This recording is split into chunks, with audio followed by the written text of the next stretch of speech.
देखिए दोस्तों, अभी तक आपने देखा होगा और सुना होगा कि सहकृषकों के बीच में जमीन का बंटवारा हो सकता है। लेकिन आज के वीडियो में हम बात करने वाले हैं कि माता पिता के नाम की जमीन का बेटा बेटी के बीच में बंटवारा कैसे हो सकता है।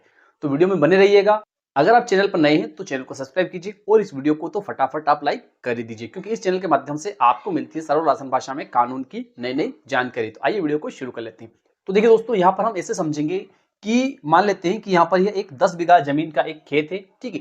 और यह खेत जो है यह इस ए नाम के व्यक्ति के नाम पर है, ठीक है। यह माता भी हो सकता है या पिता भी हो सकता है, ठीक है। और इस ए के बी, सी, डी और ई ये चार पुत्र पुत्री है, जिसमें से दो पुत्र है, बी और सी पुत्र है, डी और ई जो है दोनों पुत्रियां हैं। अब यहाँ पर यह होता है कि आज की तारीख में वर्तमान राजस्व अभिलेखों में यह जमीन जो है, यह जमीन इस ए के नाम पर सरकारी कागज में है, ठीक है। अब यह ए जो है यह पुरुष भी हो सकता है या महिला भी हो सकती है, ठीक है। अब यह चाहता है कि इस जमीन को इस व्यक्ति के जीवन काल में ही इन लोगों के बीच में बंटवारा कर दिया जाए, ठीक है। तो इसके लिए इस ए को क्या करना पड़ेगा? तो देखिए, इस ए को इसके लिए क्या करना पड़ेगा कि मध्य प्रदेश भू राज्य संहिता की धारा 178 ए या उसको क भी कहा जाता है। तो उसके तहत एक आवेदन पत्र इस व्यक्ति को कहां पर पेश करना होगा? न्यायालय श्रीमान तहसीलदार महोदय के समक्ष। कहां पर? तहसीलदार के समक्ष एक आवेदन पेश करना पड़ेगा। और उस आवेदन पत्र में इस व्यक्ति को ए को यह लिखना होगा कि ये लोग जो है बी, सी, डी और ई जो है यह मेरे पुत्र पुत्री अर्थात मेरे उत्तराधिकारी है, और मैं अपने जीवन काल में इस जमीन का विभाजन इन सभी लोगों के बीच में और मेरे मध्य करना चाहता हूं, ठीक है। तो ऐसी स्थिति में क्या होगा?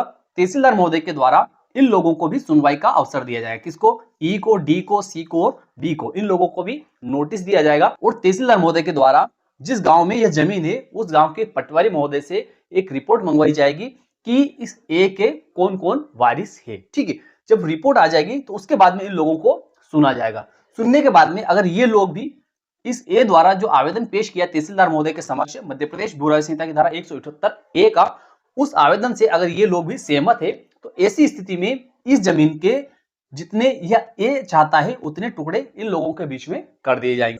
तो जब ये सभी लोग जो है ये तहसीलदार महोदय के समक्ष उपस्थित हो जाएंगे और अपनी सहमति दे देंगे कि हाँ, जो ए के द्वारा विभाजन किया जा रहा है इस जमीन का उससे हम सहमत हैं, तो ऐसी स्थिति में तहसीलदार महोदय के द्वारा क्या किया जाएगा कि जिस गांव में या जिस शहर में यह जमीन स्थित है उस गांव या उस शहर के मौजा पटवारी से इस जमीन के संबंध में फर्द मंगवाई जाएगी। फर्द का मतलब होता है कि इस जमीन में से कौन सा हिस्सा किस व्यक्ति को मिला है। इस प्रकार का जो है एक रिपोर्ट मौजा पटवारी, उस गांव के पटवारी जो है वे पेश करेंगे। जैसे कि ये जमीन जो है इसमें से एक हिस्सा यहां से हो जाएगा, एक हिस्सा यहां से हो जाएगा, एक हिस्सा यहां से हो जाएगा, एक हिस्सा यहां से हो जाएगा। तो इस तरीके से जो ये खेत का नक्शा है इस खेत के इस तरीके से टुकड़े करते हुए और उसके साथ में एक अलग से इस तरीके से एक ग्राफ पेश किया जाएगा। इस तरीके से एक ग्राफ पेश किया जाएगा कि इसमें जैसे मान लेते हैं कि इस खेत का नंबर जो है जैसे 120 है, ठीक है। इस खेत का नंबर 120 है, तो 120 बटा ये 1, ये 2, ये 3, ये 4 और ये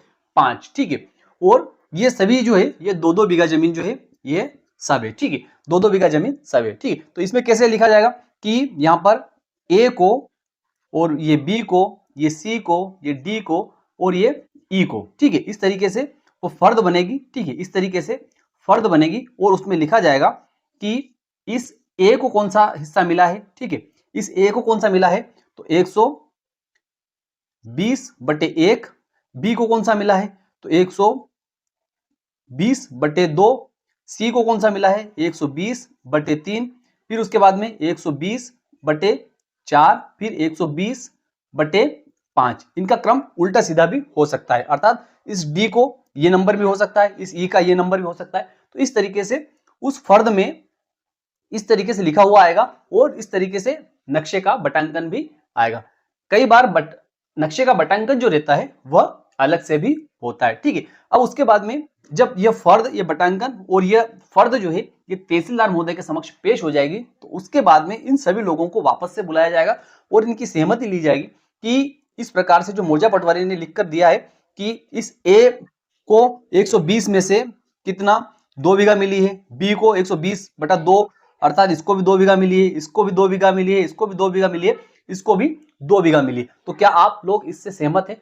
अगर ये सभी लोग जो है उस फर्द पर सहमति दे देते हैं तो ऐसी स्थिति में तहसीलदार के द्वारा क्या किया जाएगा, उस फर्द को स्वीकृत कर दिया जाएगा। क्या किया जाएगा? स्वीकृत करते हुए उस तहसीलदार के द्वारा उस पर हस्ताक्षर कर दिए जाएंगे। ठीक है, उसके बाद में उस फर्द के आधार पर और उस आवेदन पत्र के आधार पर तहसीलदार महोदय के द्वारा एक आदेश पारित किया जाएगा और उस आदेश में जैसा इस फर्द में लिखा है, जैसा इस बटांकन में लिखा है, जैसा आवेदन में लिखा है और जिस बात से ये सभी लोग सहमत हो गए, उस अनुसार तहसीलदार महोदय के द्वारा एक आदेश पारित कर दिया जाएगा और उस आदेश को फिर से मौजा पटवारी को दे दिया जाएगा। अर्थात उस गांव के जो पटवारी है, मौजा पटवारी जो है उनको दे दिया जाएगा। ठीक है, मौजा पटवारी के द्वारा क्या किया जाएगा कि जमीन के जो कागज है, सरकारी कागज जो है, जैसे 120 नंबर की जो जमीन थी ये ए के नाम पर थी। ठीक है, ये ए के नाम पर थी, तो फिर क्या किया जाएगा कि इस नंबर पर 120/1 पर यहाँ पर ए का नाम दर्ज कर दिया जाएगा, इस पर बी का नाम दर्ज कर दिया जाएगा, इस पर सी का नाम दर्ज कर दिया जाएगा, इस पर डी का नाम दर्ज कर दिया जाएगा और इस पर